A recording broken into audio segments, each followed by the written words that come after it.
He will be followed by Shanay, Jhaveri, who's a curator in the Department of Modern and Contemporary Art at the Metropolitan Museum of Art in New York, and who's originally from Bombay. Polly Staple will be our third speaker. She's the director of the Chisenhale Gallery in London. And just a quick note that Polly may have to leave us slightly earlier to catch her plane from London. She's flown in just for this afternoon. And Tarun Nagesh is the curator at QAGOMA, the Queensland Art Gallery, Gallery of Modern Art, it's long, in Brisbane, Australia. So several of our speakers, as you'll understand, have a very deep knowledge and long-time research on South Asian art, or in the case of Polly Staple, speak from an institution that is different and more malleable, because if I understand correctly, Chisenhale Gallery was founded by artists. So this is something maybe that you'll want to touch upon, how a different sort of institution approaches South Asian art, or how curators with deep knowledge and experience already of South Asian art negotiate the institution. Something to keep in mind, I just want to highlight, something to keep in mind during this panel is that I think for many of us here today, the agenda of furthering non-Western art, I'm using in terms of the panel's title, may seem obvious, because many of you are, of course, either based in the region in Bangladesh or in neighboring countries, or because we have traveled from far away to be here, learn, experience South Asian art. But there's still a lot of resistance often to that agenda in European and North American institutions, tensions between curators, between departments, between trustees, especially in American museums. And this is, of course, not part of the communication of museums, but it's very much there in practice, and this could be something to be addressed. Other few questions, I'll be brief. Which non-Western countries are we talking about? Even within South Asia, there's of course a clear hierarchy between countries. What motivates institutions? Are they catering to a local audience that they're trying to address or trying to raise funds? And how successful are they in this process? And finally, and perhaps more provocatively, to what extent should European and American institutions try to further non-Western art while trying to remain faithful to their own local or regional narratives? So with that in mind, I'll pass on to Sean Anderson.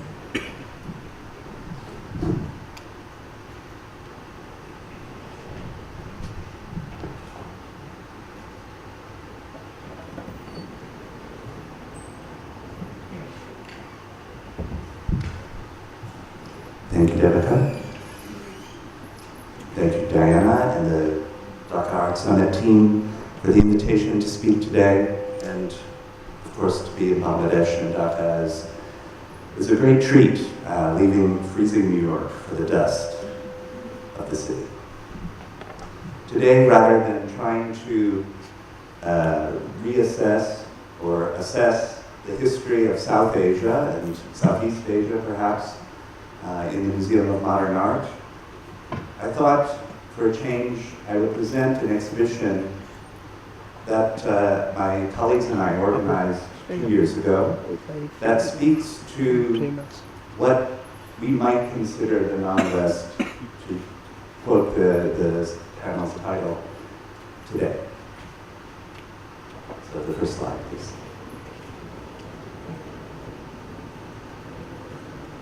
Narrative, like territory, can be invented. For the deployment of narrative, be that founded within the folds of geography or from that of its authors, absences begin to coalesce in and around the structuring of reception. Next slide. In October 2016, my colleagues and I organized an exhibition entitled Insecurities, Tracing Displacement and Shelter, in part as a response to ongoing questions that linger today and are related to and embedded within global refugee crises. Since its founding, the Museum of Modern Art has been allied with a number of organizations that developed out of early 20th century wartime displacements, including the earliest incarnations of what would become the International Rescue Committee, or the IRC. Next slide, please.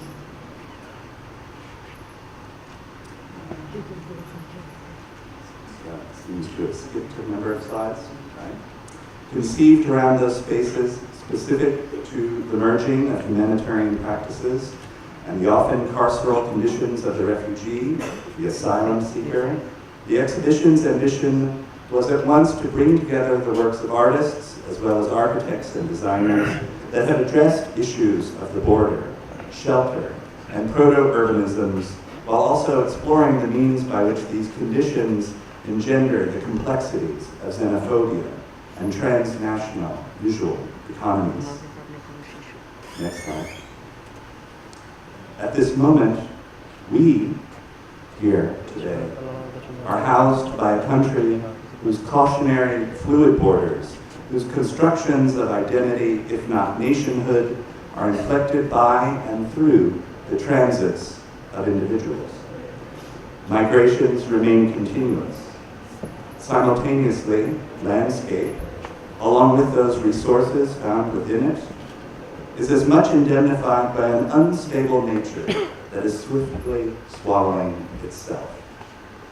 Turning away may be easy, blind spots emerge over time, and yet within museums today, and even at the Dhaka Art Summit, we cannot, nor should we, not stop looking.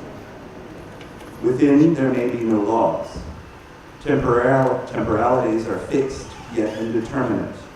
Our boarded lives may be decoupled for a moment by research, by close readings, by asking where and for whom does architecture commence. Next slide. As part of the introductory wall to the gallery, located on a corridor adjacent to the principal atrium and that of a cafe, a large floor-to-ceiling image taken by the photographer Rasmus Denball, entitled New Normal, depicted a shoreline from above and a large quantity of discarded orange life jackets in piles nearby. Innocuous at first, the image was often passed without comment or pause. When examined closely, however, the presence of the jackets and the shoreline became synonymous with a set of conditions that now mark much of the disjunctive aspects that exist between global geopolitics, the failure of security as both a deterrent as well as a principle of identity, and a massive loss of life in transit across the planet today. The non-West, the global South, the third world, the non-aligned, these are typologies in which shelter are all enacted. What was not foreseen in choosing this image in an age of free Wi-Fi and social media, crucial to the ongoing publicity of many institutions, including this one, a backdrop quietly illustrative of violence and death, was that it became one of the most popular walls in which to take selfies at that time in the museum. The hashtagging of this one wall, this one image, was prolific for such a small exhibition. What was not anticipated, however, was my finding one afternoon 2 young men pretending to be dead on the beach by lying on the floor in front of this image, while a third young man took their photo on his phone. Next slide, please. How then can architecture, envisioned beyond American-European axes, enact and sustain narratives that catalyze, not contain, meanings?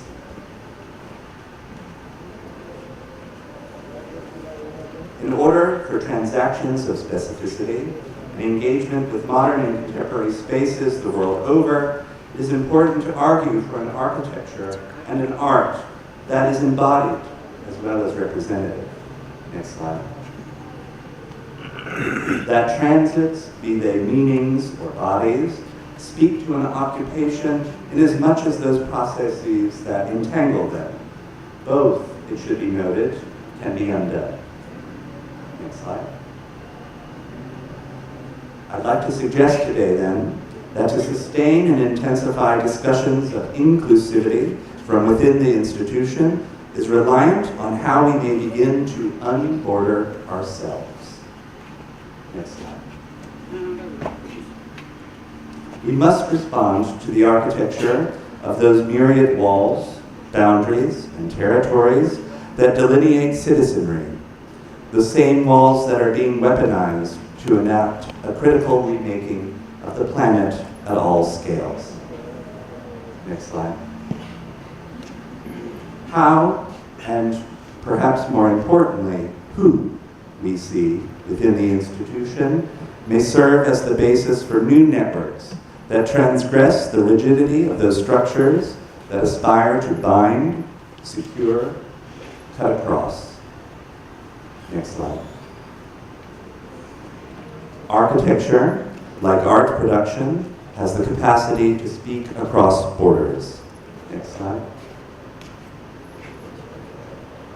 Next slide. In so doing, absences continue to reveal and expand. Next slide. By disclosing such conflicting narratives, it is possible to embattle the fixity of form with content. Might we consider exhibitionary strategies as akin to those processes that undo notions of ground through and by which building is actually made? Next slide. Next slide.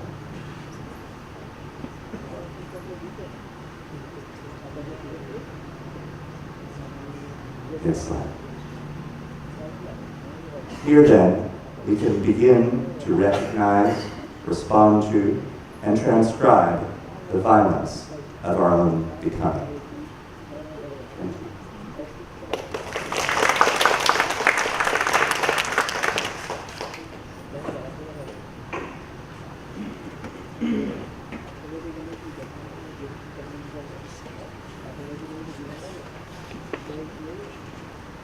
Good afternoon. I'd also like to begin by thanking Diana and the Sindhania Foundation for making it possible for me to be here and engage in this conversation with colleagues and peers from other institutions. My presentation is going to take a slightly different journey than Sean's. Very briefly, and we'll hope to provide an overview of the Metropolitan Museum of Art's ongoing, evolving, and changing relationship with South Asia.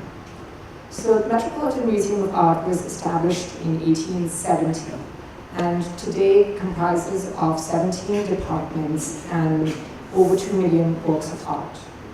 Of these 17 departments, next slide please.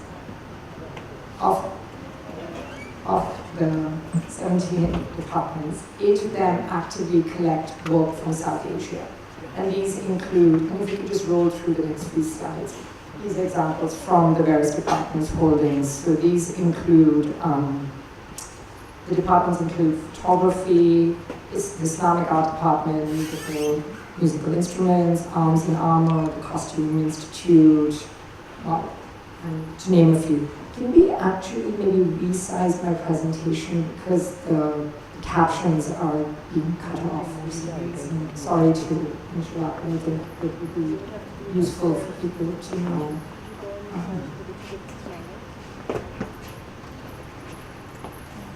So, as I was saying, from the range of material that you see that already was in the collection, we have departments which are region-specific and medium-oriented. And so the swath of objects that are in the Met are quite broad and tell many narratives.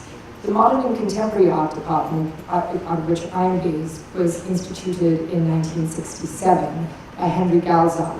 And it was only till the arrival of Shanay, who's the current chairperson of Modern and Contemporary Art at the Met, that the museum actively started engaging with modern and contemporary art from South Asia. It's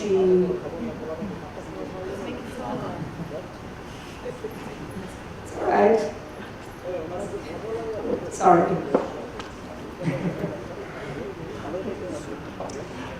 So you could just move across through the next few slides.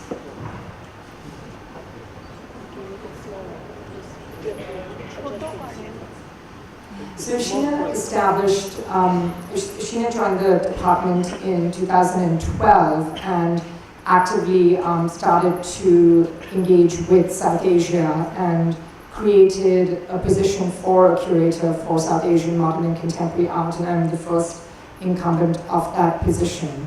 For the activities that she has engaged with, first was curating. Can you go through the slides, please? Can you keep going, please? Yeah, further on. Further on. Further on, please. Yes. One of the first projects that she did was she invited the Pakistani artist Imran Qureshi to create a work for the Met's roof. And so this inaugurated a series of specially site-specific commissioned artist projects, and Imran's was the first, and Sheena had encountered his work at the Sharjah Biennial. Moving forward, can we have the next slide, please? So that's an aerial view of Imran's work. Move forward, please. To the next slide. In 2016, we inaugurated the Met Royal, which is the old Whitney building that we have on loan for 8 years, and which is now the host of modern and contemporary art departments, temporary exhibitions, and collection displays. And Sheena inaugurated the building with a show of Nasreen Mohammadi, who's an Indian artist. And we can have the next slide, please. It's a show, these are some views of the building. And this is Nasreen's work, and Sheena curated this exhibition. And so this set the tone and pace for my arrival. So this is some installation views of the show.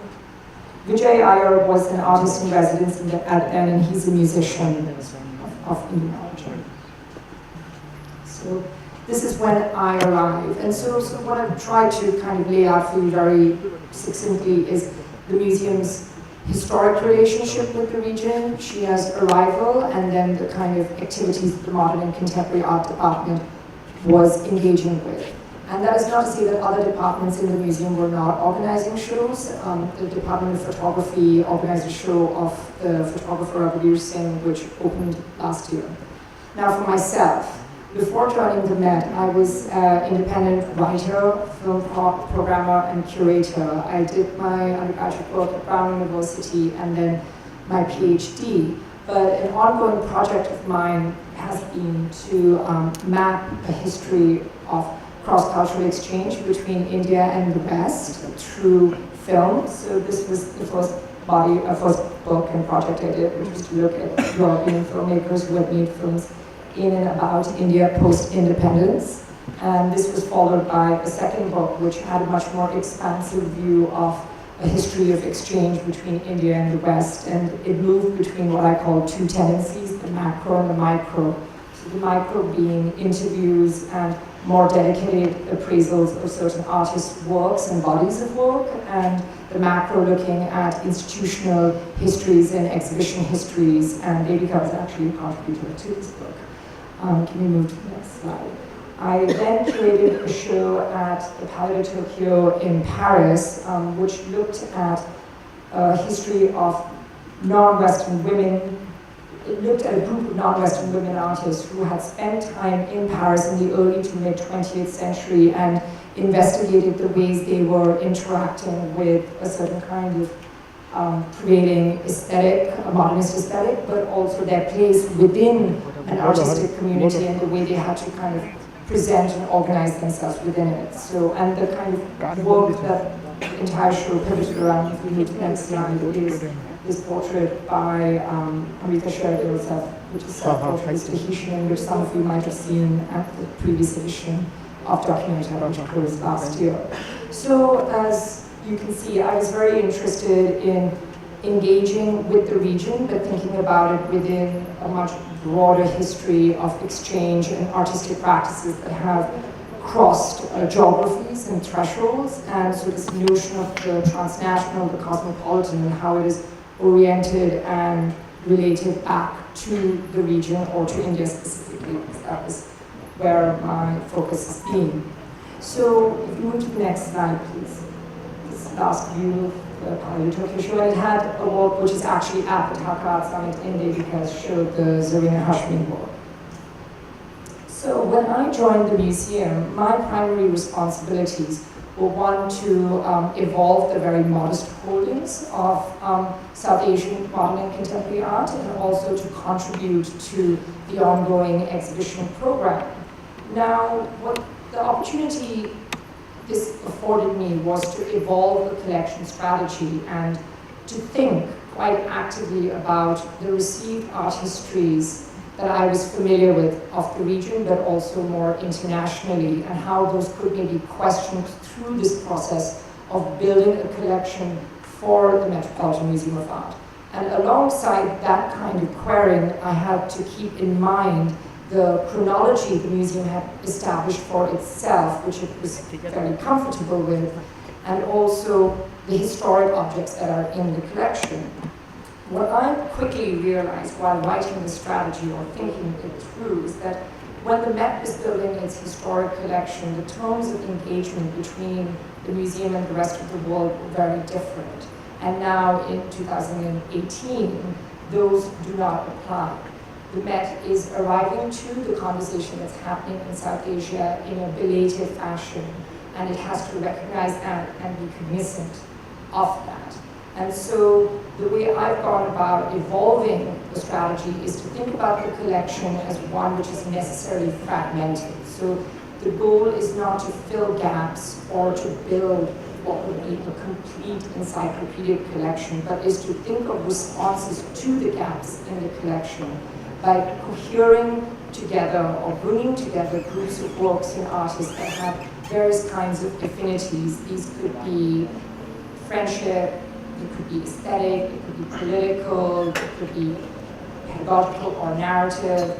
And through these groupings of artists, hopefully initiate responses within the museum that would help the museum maybe rethink its own chronology and historic collection. So I'm just going to walk through some acquisitions that we've made.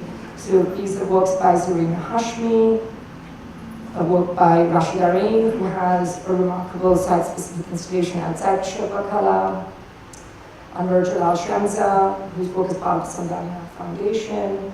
Then, of course, a work by Nasreen Mohammadi, which I was excited to bring in, and this work feels very important and special to me because it was a gift from Zarina Hashmi to the museum to honor her friend's legacy. And so, along with not only having both their works in the museum, it also acknowledges these affective relations between artists and how artists think of their work in relation to one another beyond just aesthetic affinities. What you could also see between the group of works that were just presented is a kind of interest in the minimal or the non-representational, and they all have transnational or cosmopolitan realities. So that's one way of thinking about a group of artists. The other group that I've initiated, and if you just move to the next slide in one moment, is looking at what K.G. Subramanian called the living traditions of India, and how artists, he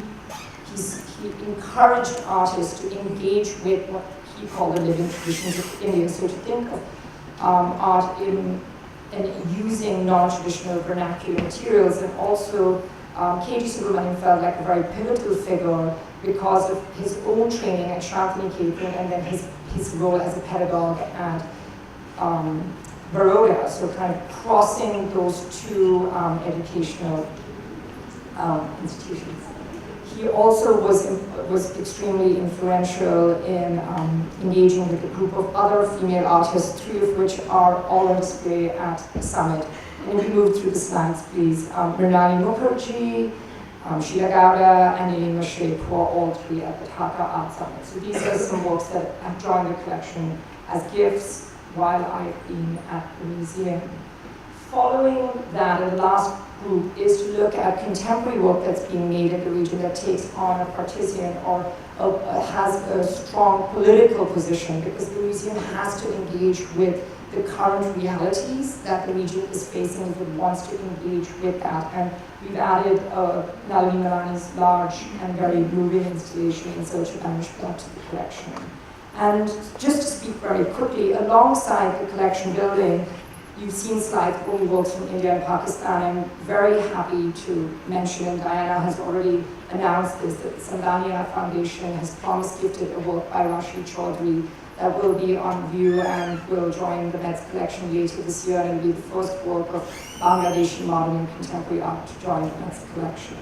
Now, following that, very quickly, there is the exhibition program, which is extremely important, because I think along with adding work, it needs to be shown and it needs to be contextualized. So in March, we will open a large installation, if you can just go back to the slide before, of a sculptural installation by Ranjini Shettar, who is an Indian female sculptor, and the work is a gift, but it also connects to other works in the museum. And this will be followed by the roof commission, and that's my final slide. Kuma Bhava, which will open on the 16th of April, which I've curated, and I'm extremely excited that these two women artists of South Asian origin, both sculptors, will be on view at the museum for 6 months, at the same time working in dramatically in very different visual idioms, and hopefully that will become a point of conversation and engagement for our audiences. Thank you. I'm sorry for going over time.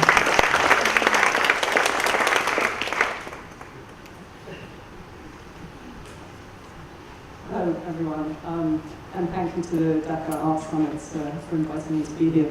It was quite strange when I got the invitation to be on this panel, because as a curator and as director of Chisenhale Gallery, we don't have a large history of working with artists from this region. I think what Diana's intention was, possibly with inviting me to be here, was to, and I'm going to get straight to that. I'm going to give a very brief introduction to Chisenhale, and then I'm going to talk about a little bit about the context, the local context that I'm working in. And then if there is time, I'm going to touch, possibly only name check, a project that we've just started working with an artist on, which seems to pinpoint some of these things that we're actually all thinking about here today. So my first reaction was to the panel was to think about what is Western and what is non-Western, and what does that mean when you live and work in a city like London, which is extremely, totally multicultural, and when within that city you work in the borough of Tower Hamlets, which has a majority Bangladeshi population. And our local member of parliament, Mushnara Ali, is Bangladeshi. My neighbours are Somalian and Bangladeshi as well. And there's a historic, Tower Hamlets is a historic place of migration since the Huguenots in the 17th century through to Irish, Jewish, Bangladeshi, Somalian. And what also does inside the institution mean, and what does outside the institution mean? That's also interesting to me, particularly in the light of this panel, because I'm also representing an institution which is not a museum. We don't have a collection. We have a very different remit to these institutions, although we might share very similar ethos. So Chisenhale was founded in the early 1980s by artists who took over a factory building in the East End. And artists continue to inform at the heart of everything we do. The organisation became part funded by the Arts Council of England in 1986, and since then we operate as a public institution. We're also a registered charity, and we receive about 25% of our funding is public money, so we're publicly accountable. but as is the way in the UK now, the remaining 75% of our money will be fundraised from a range of sources, from trusts and foundations to increasingly individual donors. I mentioned the funding because it seems very important in the UK right now, and it really informs the programme. And you know, there are so many institutions in London, amazing museums, a peer network of organisations like Chisenhale, but also private foundations. And it's important, I think, for the work that we do to really reiterate this point that we are a public institution. The building is located on a residential street in Mile End. You can actually see the Olympic Park from the end of our street. And I sort of wear it as a badge of honour that we're one of the furthest east, I think we are the furthest east art organisation in the city. So we're not in the centre of town. As I said, we're on a residential street. Our audiences comprise people who live on our street, to a kind of quite informed art audience in London. A lot of students are informed by our programme, to, I would say, an international audience, including yourselves, who I'm here on this panel today, but also know our activities increasingly through our website, which we use to place our archive, our 35-year archive, but also as a site to present projects. At the heart of what we do is commission new work with artists, and this is a very particular way of working. We don't bring existing artworks together, we work very closely with the artists to produce new work. So myself as director and essentially chief curator, I work closely with the artists from project inception to realization. So we're having relationships with artists over periods of 2 years normally to bring their work to fruition, from fundraising to developing the project to realizing it either as an exhibition or a program of talks or an education program. The gallery itself has one big exhibition hall, which artists love. It has no windows, and you sort of go down a small ramp to get to it. So when you've, as an audience member, when you've made a journey to our gallery, you've kind of gone all the way to the East End if you're not local, and you find yourself in this perfect white cube. And I would consistently defend the white cube as a really amazing space of potentiality and a site of opportunity. So we make exhibitions which with artists, but we also have a broad education and off-site program, so that's working with artists commissioning projects which take place in the public realm, but it's also, we have a range of activities working with local secondary schools and community groups, and this is actually also a big part of our program. If you're invited as an artist to do a new commission at Chisenhale Gallery, in your contract it says that you will agree to do a number of projects with local schools and public activities. So discourse and education is absolutely at the heart of what we do. And artists work with us, understand that, and understand about how we not only realise their work, but also work very hard to open it up and broaden the debate around the themes of that work.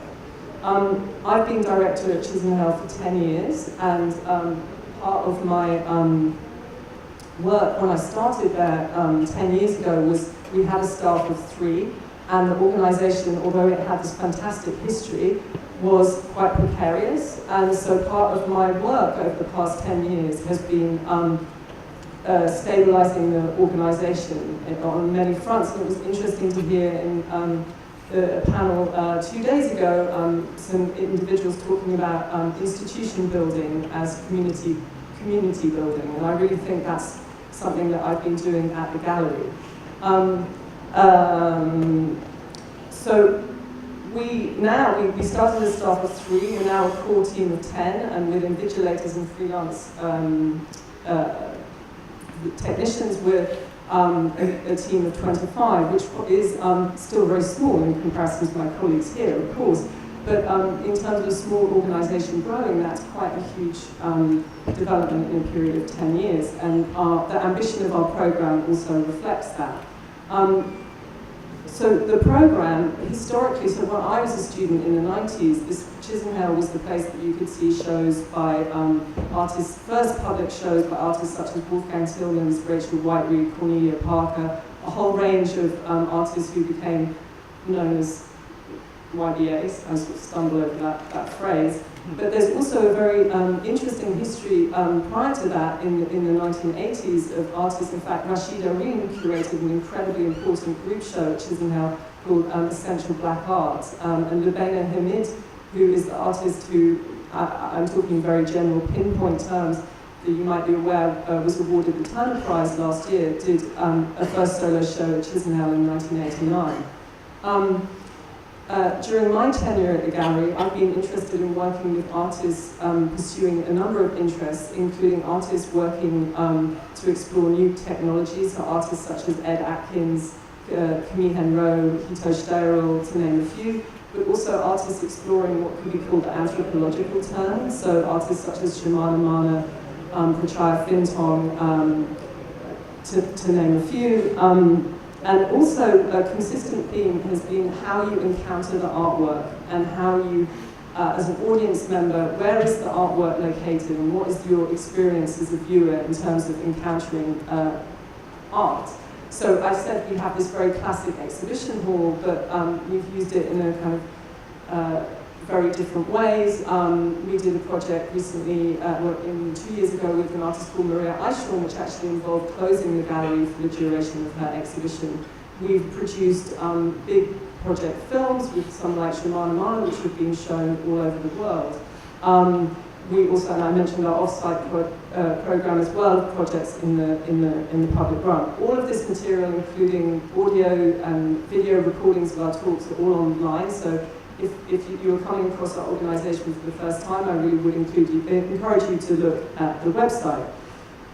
Right, so to bring us back to the topic today, what I've been thinking of in London a lot and with my team, and I think is very for anyone here, and I know there are some people here in the audience from London, we're all very well aware that the creative case for diversity is a very burning issue in the UK right now, particularly within public institutions. And it's been very difficult working in the UK for the past 2 years because we're working under the shadow of Brexit and also in the past year some terrible terrorist attacks. And I think the whole mood in the country has been very depressed. And Brexit particularly is a very strange moment for Londoners because, as I mentioned before, London is an extremely multicultural city. It's very forward-looking, it's international, it's modern, all of those phrases that you want to bring out, but we are in a country which is going through Brexit. So it's a very schizophrenic place right now. So then the question that I've been asking myself and my team is what is needed by an organisation like Chisenhale? What is needed by the artists we work with and what is needed by our audiences? And what is if the institution has a small amount of power, and power when I say it's like resources to access funding, to have this beautiful space, to give a platform to people's voices, whose voice should we be hearing? And we've been really looking at our programs, and programs change over time as well. And really thinking about which artists we should be working with, who we should be showing, what is their work talking of. And actually, interestingly, one of the slides you showed was from, I was just calling it a work because it's not an artwork, but Banu Chanatoglu is an artist that we're working on a project with, who will realise an iteration of this project, The List, this summer in London. And actually, our programme for 2018, we don't demonetize our programme in any heavy way. We like the programme to be really led by the artists and let their works as they develop shape the programme. But obviously there is some pleasure as a curator to juxtapose certain projects that we're working on, and actually the artists that we work with for 2018 all explore in their work ideas of kind of geography and migration and who has the right to speak, and a whole range of issues which I think have been touched on. I suppose what I wanted to say in the context here of not being a curator like Shanay, who is working in a historic museum and really has a job to do to open up a kind of geography, what we're almost doing, it's not quite a reverse, but it feels very, our task is somewhat different. And it feels very live in terms of who are the artists that we're working with. And actually, our program is often 50% UK-based artists and 50% international artists.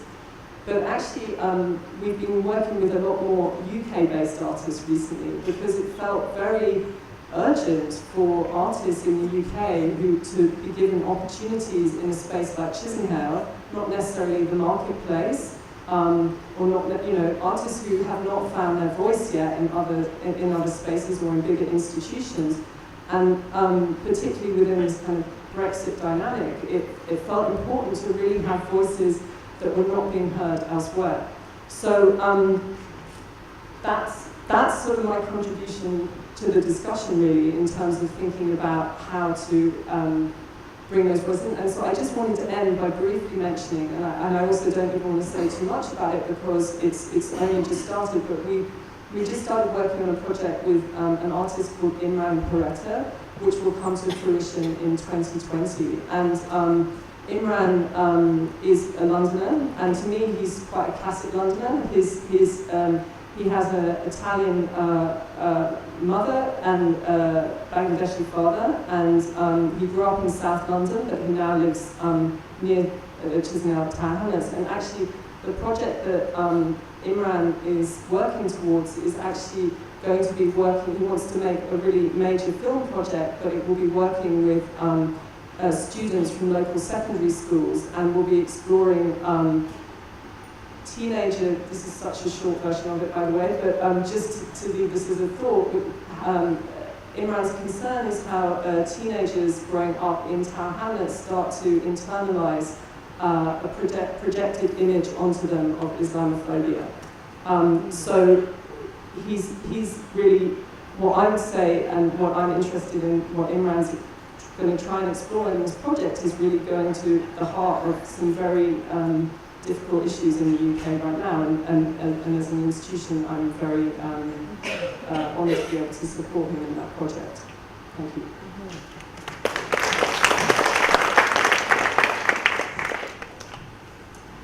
Thank you. My name's Tarun, Nagesh. I'm visiting from Brisbane in Australia. Like a good public servant, I've got a slide with lots of logos on it.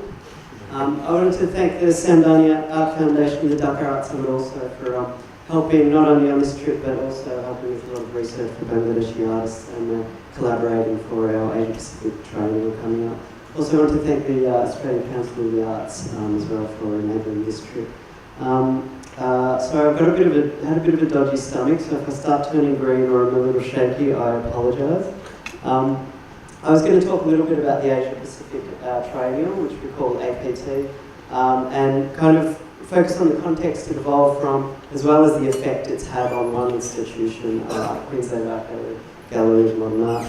I mean, firstly, I was, the last couple of days, I think, a lot of these orientational terms have been thrown around, East, West, Global South, and I think we all agree they're quite problematic, but of course, coming from Australia, they're also quite confusing as well, with kind of Australia's kind of reluctant positioning of itself in the Asia-Pacific region. I mean, we play in the Asia Cup, but we're also part of Eurovision.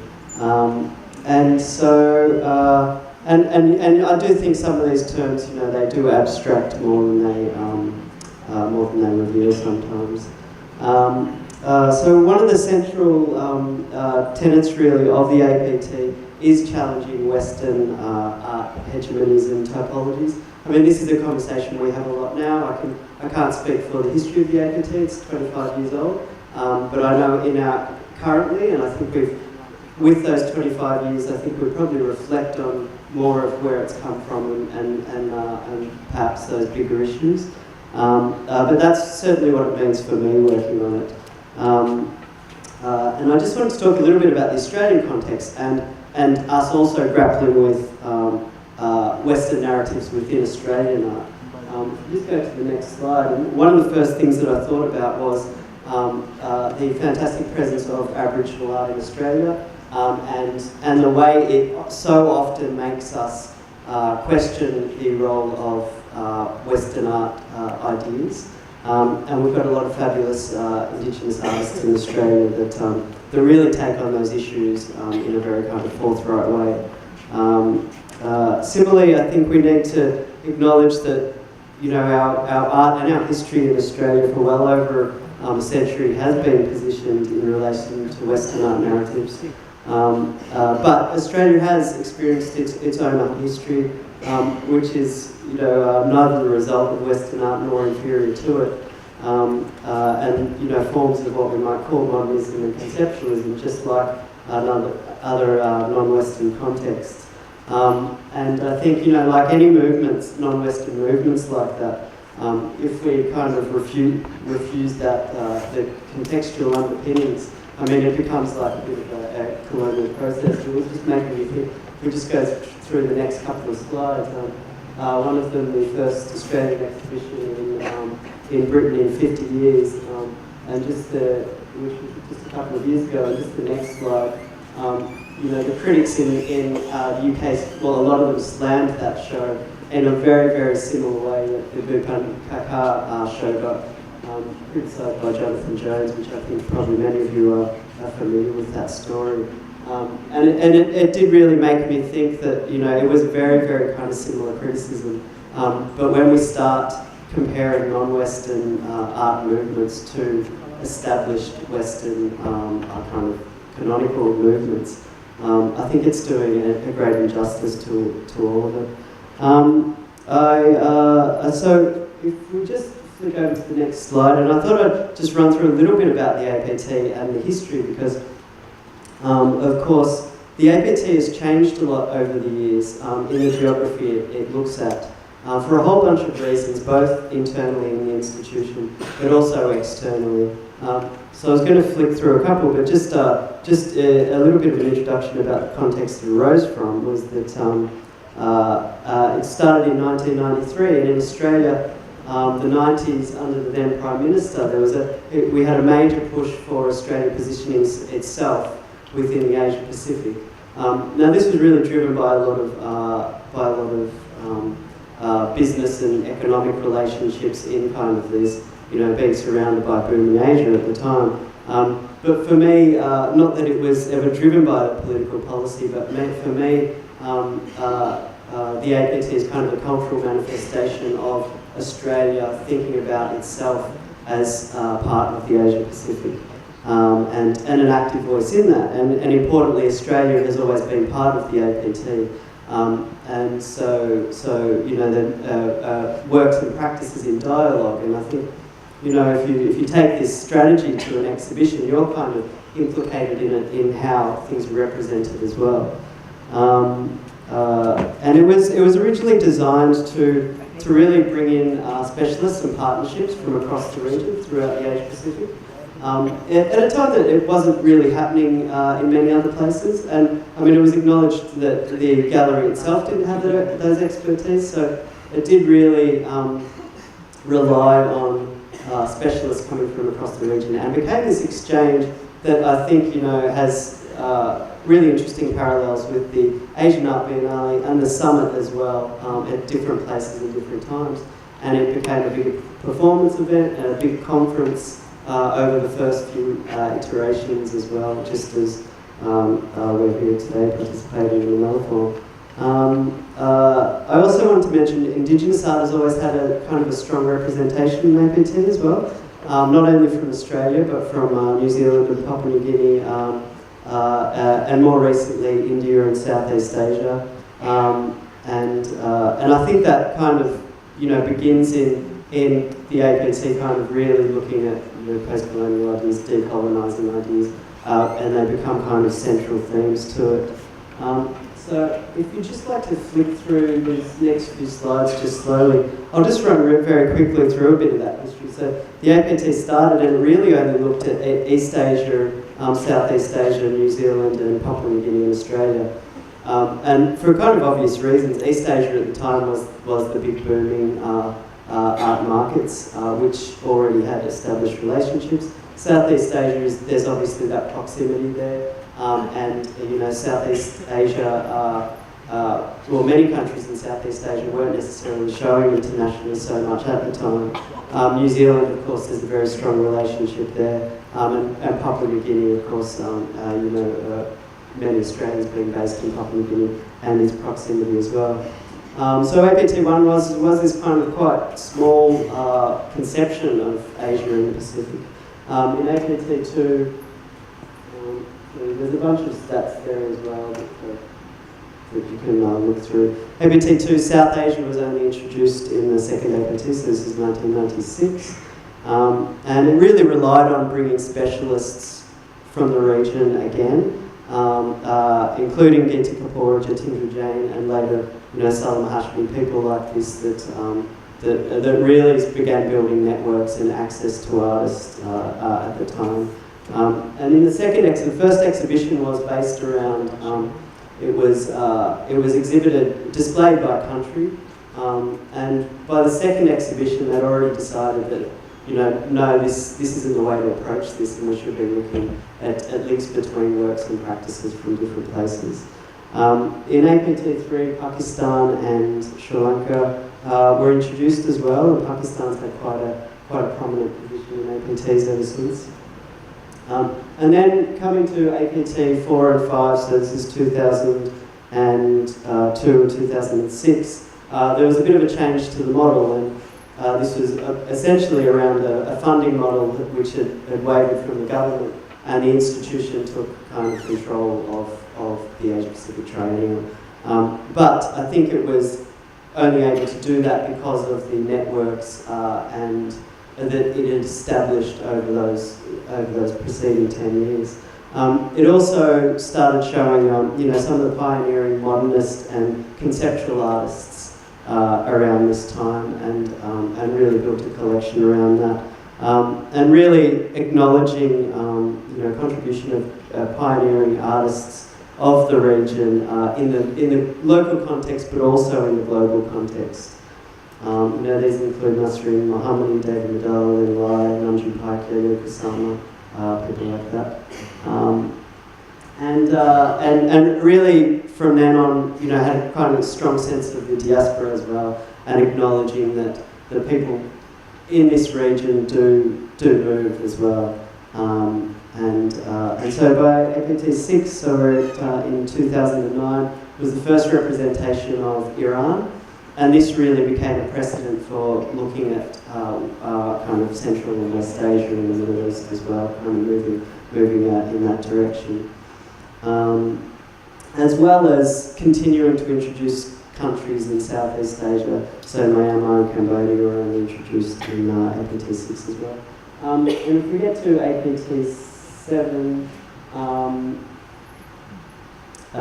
which really we did a kind of focused look at West Asia using co-curators again, specialists in those regions, so we're able to go into those areas that previously there may not have been the experience or the access to. And APT7, there's also a very big Papua New Guinean project working very closely with artists in the region to then present works in the gallery. And I think some of the projects since then in the Pacific itself have really relied on a lot of kind of grassroots and in-country development, which is always a challenge for a big museum as well. And if we then move to APT8, so the most recent APT, and I do want to just talk about one or two projects, one of which is the next slide, I think, which was looking at some of the indigenous and vernacular art forms of India in kind of a big focused exhibition within APT8. And of course, this is, this does raise a lot of questions about non-Western art forms as well when you're looking at practices like this. There's been a great precedence, as I mentioned, in APT, at looking at those, I guess, non-mainstream art forms. But you have to be very careful about how you approach these art forms as well, and that you're representing the artist as you would any other contemporary artist, even though there might be, huge kind of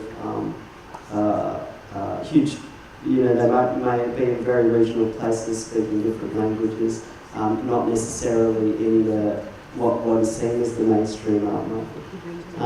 I might just skip ahead a little bit, you can stop there. I just wanted to mention, so over that time, while APT is always looking at, there's kind of interregional conversations around works, the collection building that occurred along the way has enabled some in-depth surveys of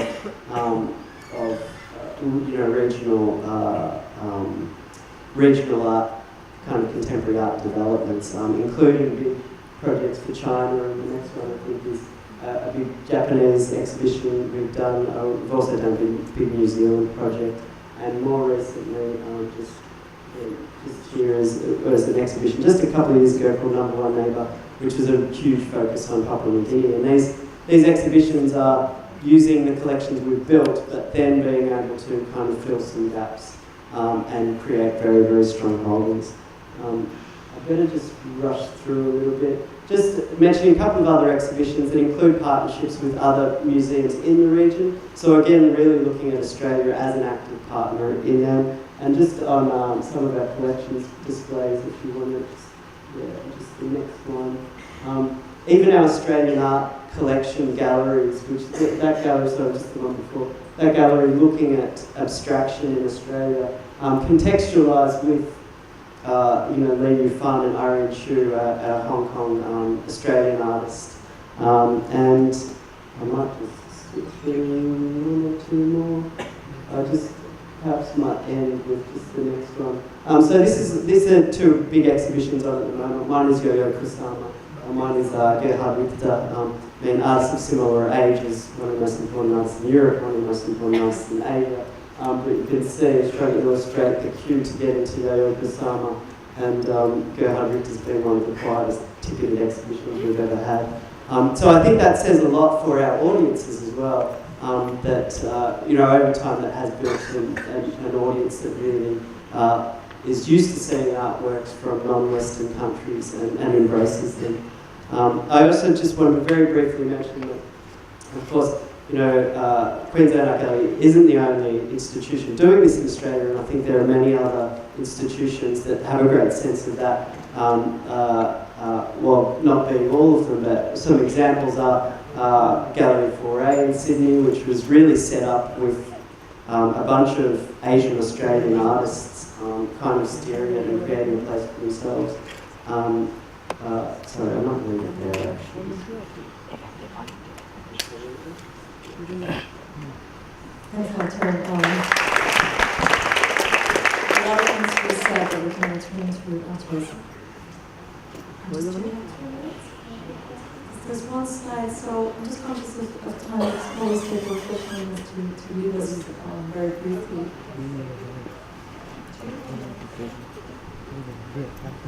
Can we return to the slide that we showed us? It's very important. Century of Black Art exhibition. It's a cursory exhibition, including artists who are present, exhibited, but also present here at the Dhaka Art Summit. Yes, well, I have to say, one of the tasks that I had to do, I had to get this flight because I had a board meeting back in London. And one of the items on the table for the board meeting is a new arm that I would like to initiate at the gallery, which is a research wing in our small institution, because there's actually, sorry, this is a long, I'll try and keep a short answer to your question, which is there is some amazing shows in 30 years ago in the institution, including Rashid's show. But our archive, when I first started at the gallery, the archive was in a couple of cardboard boxes, and we digitized the archive quite modestly, but it's still very patchy. Like if you go on the website, it's really not great. So actually one of the tasks that we're heading towards is actually doing some work around this show, which ideally we'd like to work with some independent researchers to explore approaches to the show. But so I have to say I was not present in 1988, so my knowledge of this show is quite limited. But what I can say is that this is a very important generation of artists, obviously, as you know, and many of them late in their years are, like Rashid, are being given their time, shall we say. Rashid Areen has a big solo show at the Van Adler Museum right now. But this show was actually a precursor to a show that Rashid Areen did at the Hayward Gallery called The Other Story, which was a much bigger version of this show. But I have to confess, apart from it was a good show with these artists and they were pretty young and it was an important show. And at that time there was also a show by Donald Rodney and, as I mentioned, the Bain and Hamid. So it's very interesting at this time in London, thinking about this 30 years ago. I just wasn't going to remind the audience of the grocery rule that is in Yeah. On that note, I might have to leave because I think there's a car waiting for me. I'm very sorry, I would really like to stay, but the traffic.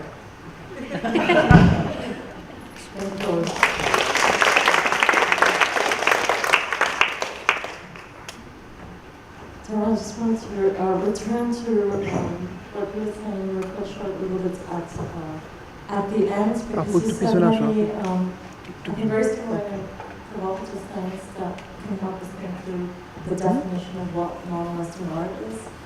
You said that, and perhaps to be much more precise in this notion of this sort of catch-all category, which may not be entirely appropriate. You said many things, one of which was that Australia liked to position itself, I hope I'm paraphrasing you correctly, as located in Asia, because that was part of the Eurovision. You highlighted the tensions between the vernacular, the indigenous, which is part of your own history, of course, and the more quote-unquote high art, which has been part of the misunderstandings in dealing with non-Western art, harking back to exhibitions like Nagesh and many others, and still informs these tensions. You also spoke about the Australian diaspora. So can we try to refine that typology? And I want to know how you work through these very different categories in a context that is quite unique out of Australia. Yeah, sure. I think it's, and like I said at the beginning, there's actually conversations we have very, very, very often. And I think, the team I work with now, and I'm sure in the history of people working on the APT, is, really believing that contemporary art has evolved in multiple forms, in multiple places. And, by trying to compare them all to Western accepted focuses of art history is unjust and it's unconstructive. But I guess and I was having a couple of conversations here, and I think with a few different people, and I was thinking about maybe in Australia we are quite privileged to in a privileged position to kind of approach non-Western art forms because we do have this kind of tenuous relationship with Western art histories. We obviously have inherited a lot from Western art histories. The universities still teach more Western art than they do any other form of art. But when someone comes to the Queensland Art Gallery, they're not going to complain if there aren't a big collection of masterpieces of American abstraction. So in a way, maybe we're a bit lucky that we can do that. But I think also experience, not just at the Queensland Art Gallery, but in Australia, working with lots of different forms of art, Indigenous art, of course being one of them, and a big collections of that kind of material. And I think I did have one of the slides of a collection show that I just curated recently, but it was called The Long Story, and it was really acknowledging that there are many, many different ways to tell stories through art, and you have to acknowledge there's different ways of recording knowledge, sharing knowledge, communicating, and some survive in oral traditions and some survive in performative traditions, and these are forms of contemporary culture as well. Yes, sorry, that's a very roundabout answer, I think. No, it's very true. Contemporary culture. I think it connects also very much with the great and very important presentation which Shanay started this panel with, choosing to focus on not on what we conventionally define or used to define as art and architecture, but by focusing on the exhibition called Displacement and Shelter. You brought to the fore, I'm quoting you, how an institution can catalyze, not contain meaning. Would you like to develop on that? Well, I'll step back for a moment, Devika, and say that I rewrote this presentation several times in the context of visiting the exhibitions here, and then thinking about this panel and what the ambition of the panel might be. And I think when we start to discuss the categories, the implicit and otherwise built categories that have happened over the years, not only in MoMA but also in other institutions, is there a way, is there a means by which we can say uncategorize or kind of release ourselves from these categories? And with architecture, and in particular with contemporary architecture, one of the difficulties is always showing what is architecture. Not in a didactic sense, but actually to, in some ways, illustrate what is happening now, what is happening of the moment, and also to think of architecture as a movement, if you will. And so what I think I was trying to get at was that when I'm thinking about exhibitions and when I'm thinking about acquisitions for the department and for the museum, I'm looking very particularly at buildings and representations that speak beyond themselves. So they are not anymore about style, for instance, or an ism, which is quite common and rampant, I think, in architectural discourse, but rather to move beyond that and to use architecture as a medium, if you will, to ask questions. We all occupy architecture, we all use architecture. In some ways, architecture works on us in various manifestations. So if art can be in a similar vein, then the mission of the museum and the mission of our department is fundamentally to use it as a platform to go beyond, to think beyond.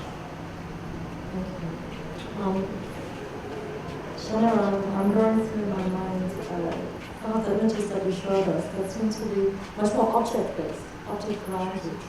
And at the same time, you went back to your early practice as a curator, working on publications, working on previous exhibitions, like the exhibition you did at the Ballet Tokyo.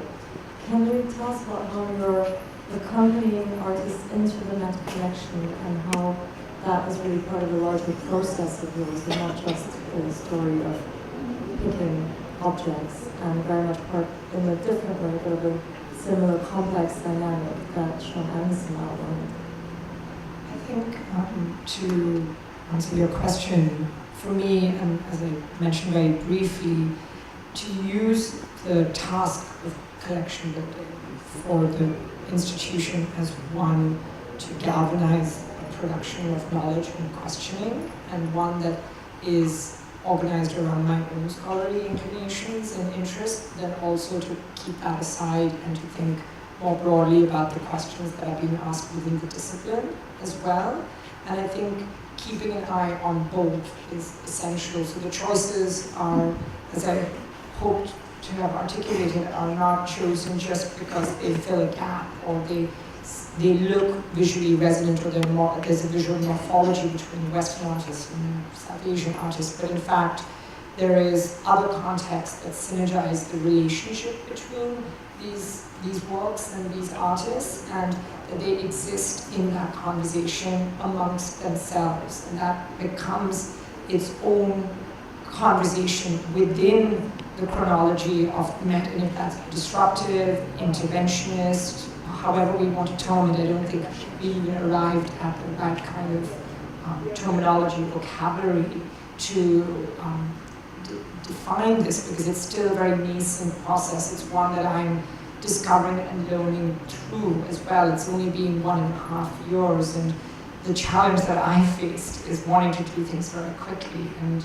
realizing that this takes much longer, and also looking for work. I may have the desire for these narratives to be fully put out, but as I said, we're arriving at this in such a belated fashion that there are other organizations, institutions internationally, but very much within the region, who've been very active and have acquired those works. So we have to also think about the absence of even what would be the masterpiece that the Met would expect having there, and shift that notion of what is a masterpiece. Then in terms of education and conservation, those are other two areas, because there are certain expected standards of what a work should be in terms of its conservation, and it cannot be applied to works that have very different physical geographies and histories that have existed outside of America.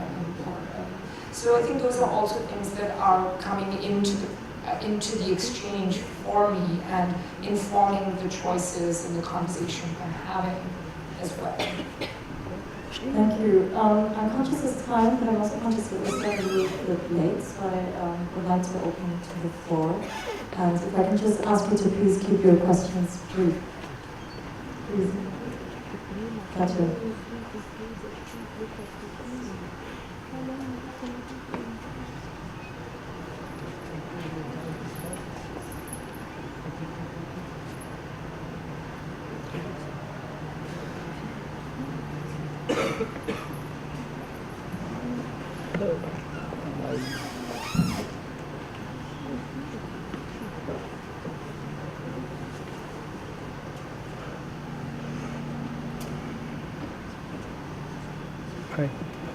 Camera सामने का है बिल्कुल तो दो बेटे लगे ना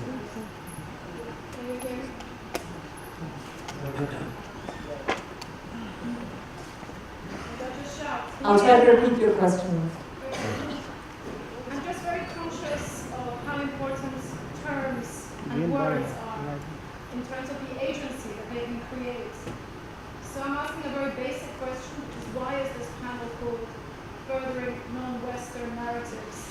Aren't we reifying the Western by framing this discussion within that? I'd love your opinions. Thanks a lot, Katja.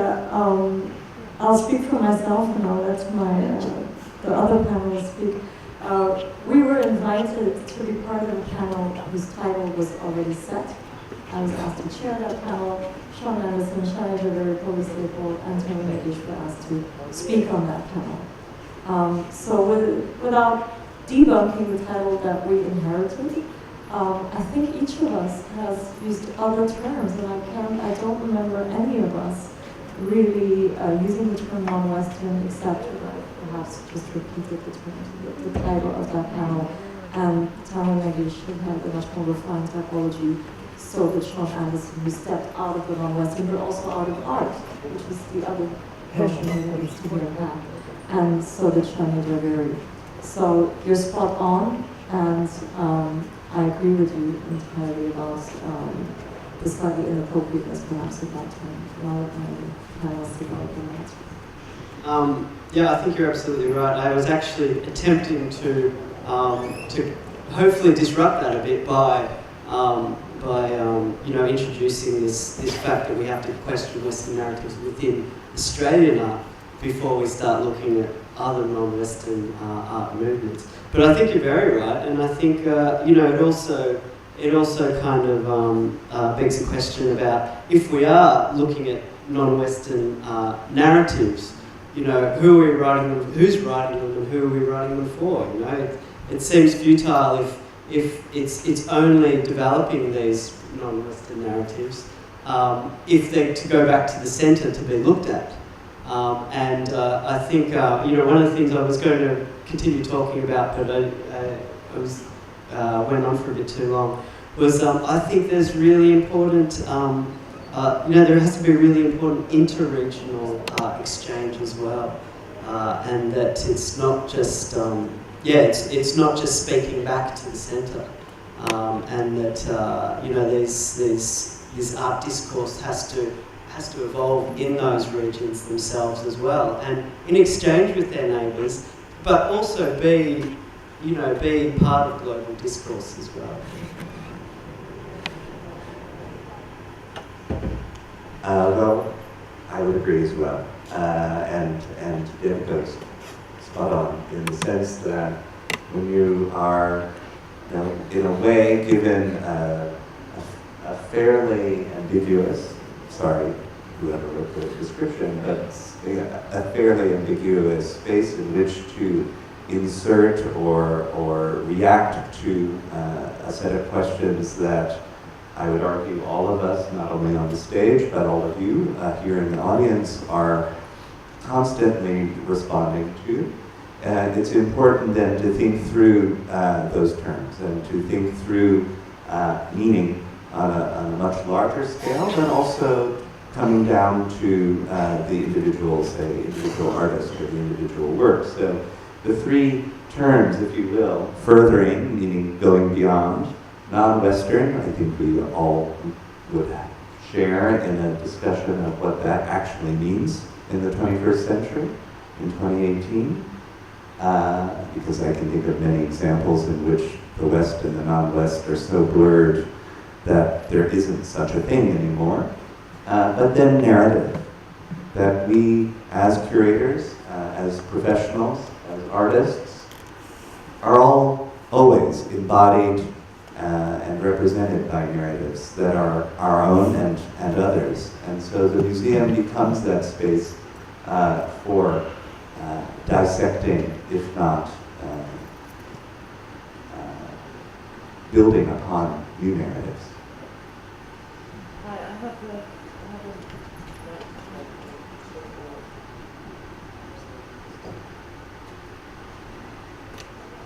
You can just be brief in the questions.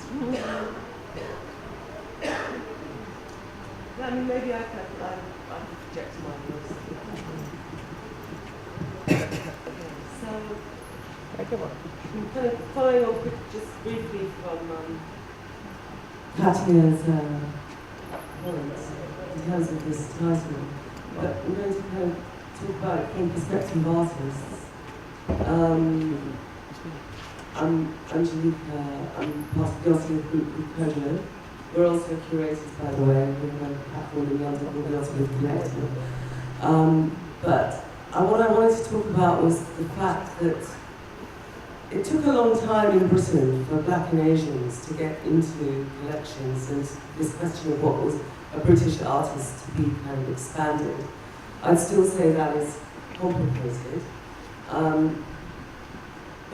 And I've noted, with the kind of expansion of collections and departments in Western museums, which is great for the global network of artists and curators and whatever from different parts of the world.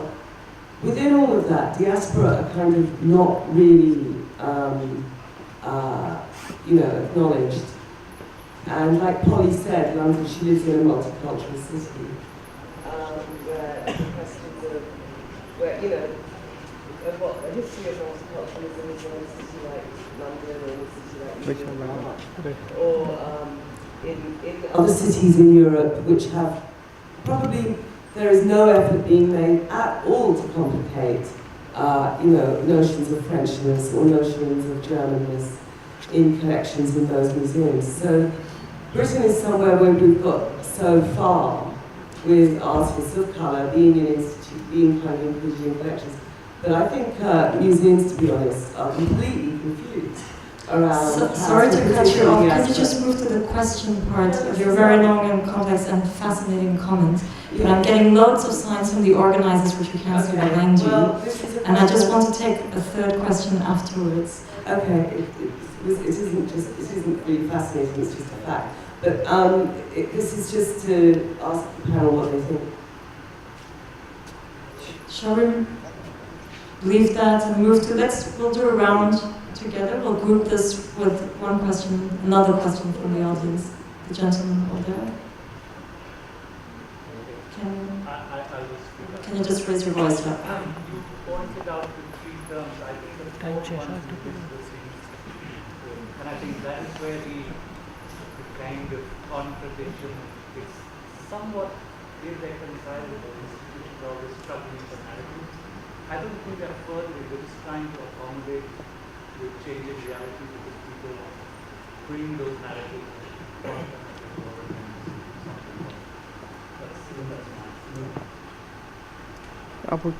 Thank you. We are asked to close, unfortunately. What could, I think, be a very long and conversation because there are many of the terms, and in fact, not only the terms of the Western, it seems, that needs unpacking and needs unpacking in different geographical contexts. And thank you for highlighting the very special role and place not only of Australia, but of Britain and of Black arts.